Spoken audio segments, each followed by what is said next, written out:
something about the Scots. They like to spec a good car. They just have fun with it, you know. If we were south, these would all be grey. You know what I mean? 90,900 for a GT4, a 22 model year. Mate, the values are getting out of hand. Actually, that's exceptional. So much car. These will age exceptionally well because, you know, the next Cayman platform we know is going to have a heavy EV bias. So what will the next generation of GT product look like? Probably won't have that engine in it. It'll be heavier. It won't have quite as much soul. I just think it'll age well. Also, manual. You know, what are we going to do about EVs and manuals in a GT product? Obviously, we don't know GT products are going to go EV, but it'll be heavier. And it might, probably at best case, it'll be hybrid. It does feel this is your last chance. It does. It feels. It almost feels like a swan song moment to make the most of these sorts of cars. I don't know. I just think you'd be able to enjoy something like this at this price as well. Market. If you're buying now, I mean, if you're buying now, it's unbelievable. So this GTS, I believe, is the best value example in the whole of the UK. When I say best value, it's the cheapest car in the UK, which is, I mean, it's a full-on spec as well. I think when he mentioned it earlier, I was like, he can't have said that right. I think it's just over 100 grand or something. Don't get me wrong, that's a lot of money, but for what this is, and the GTS, if you're looking for a non-GT Porsche, a GTS is literally the best of both worlds. Like, it's got enough GT in it, but enough sort of daily driver-ness. The story on this is really interesting. So this is a brand new, box fresh, delivery mileage, superior red, even though on camera it looks aubergine, superior red GT3. If we were in this showroom at the beginning of summer, this would have been around about 240, 250 grand. I think it's just over 198,000 now for a delivery mileage. The person who had it on order wanted to enjoy it throughout this summer and it didn't actually arrive in time. And there was another car arriving and he took that instead. Unfortunately for him, if it had arrived on time, there'd have been a 50 grand difference between April and now. So this is basically, it's almost a list price delivery mileage, special paint job GT3 with complementing contrast stitch that matches the gold wheels. So it's got full fat options on it. Honestly, these are one of the best cars ever. They're so good.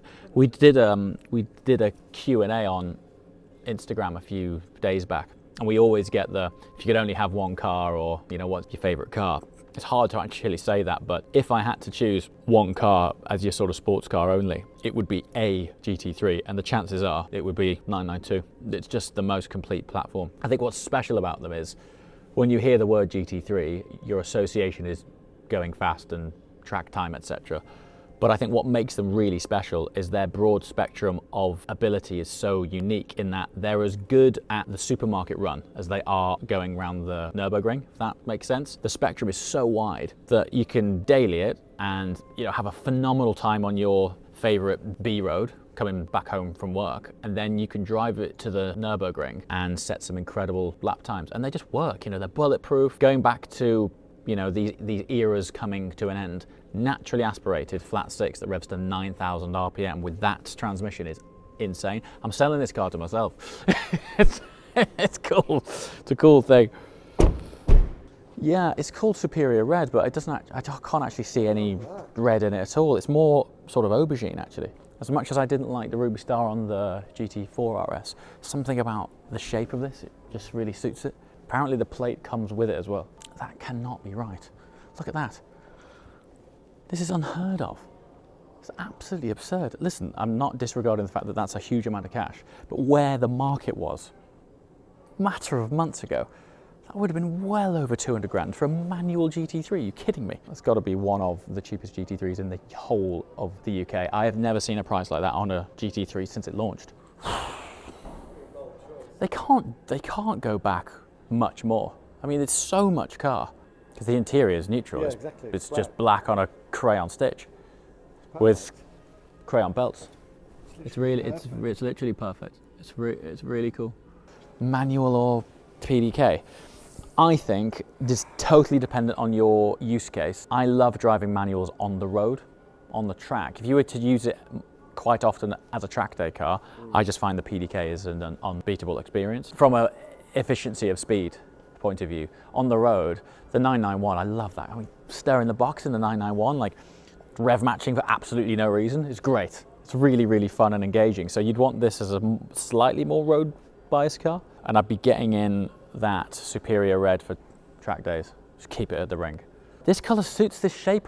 I'm convinced the way that the light refracts off the shape of a 911 is different to that of GT4 RS, I'm telling you, because this actually looks really good.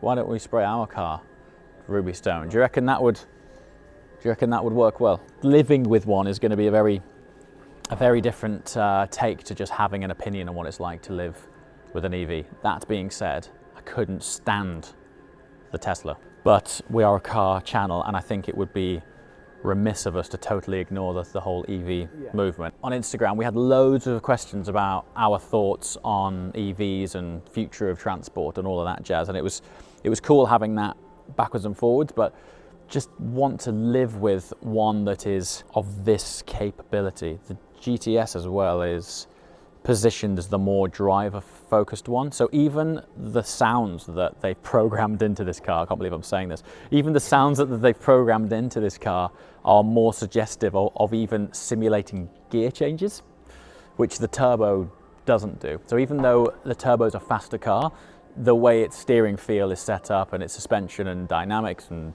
bushings and chassis control is set up is less driver-focused than the ethos of the GTS. Which is why we went for the GTS. I'm not sure about that. Don't simulate a gear change, just embrace the platform you're in. If you want to change gear, buy a car for changing gears with. If you're going to buy an EV car, just embrace that. I really love the profile and shape and styling of these. They look great. What we're toying with right now is the 992 GT3 is kept at the Nürburgring pretty much all year round. But winters are long there because it's in the Eifel Mountains, like the snow there right now. And they also do several miles of resurfacing and upgrades at the ring. So we actually need to bring that car back at some point. And I was thinking, do we do a road trip in this? See what that's all about. Because that's a proper trip from here to the Nürburgring. The more you go into the Eifel Mountains, the less charging network there is. And I know what will happen on the way back. Go on. You'll disappear into the distance. You said you love this car. I'll be sat having a coffee. Most daily driver use cases, it'll be totally fine. It'll only be on those moments where we decide to go big on a trip that it will be a different story, where you'll be at a service station for 40 minutes, or depending on how much you've depleted the battery.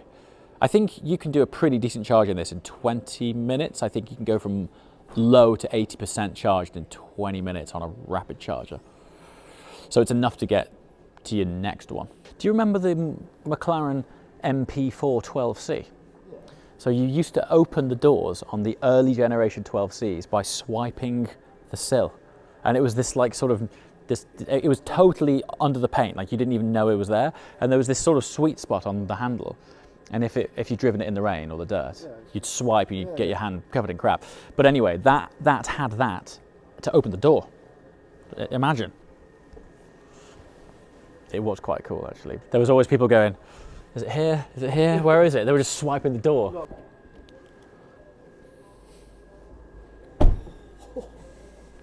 It's substantial, isn't it? It's huge. You put those seats down, all the gear.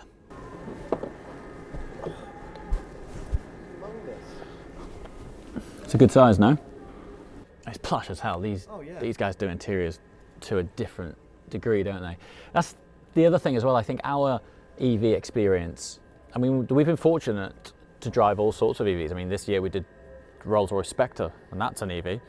But when you spend time in a Tesla and then you hop into a Taycan, because it's a Porsche and it's built like a Porsche and the interior quality is up to that of a Porsche, your perception of it is different. It feels much less of a white good compared to a Tesla. I feel like I'm driving a utility in a Tesla, whereas this feels like a Porsche, which is a big difference. And then if you amplify that again and go up to Spectre, I mean, that's the best Rolls-Royce experience I think I've ever had. So it's horses for courses, and we're going to take this horse on all sorts of courses.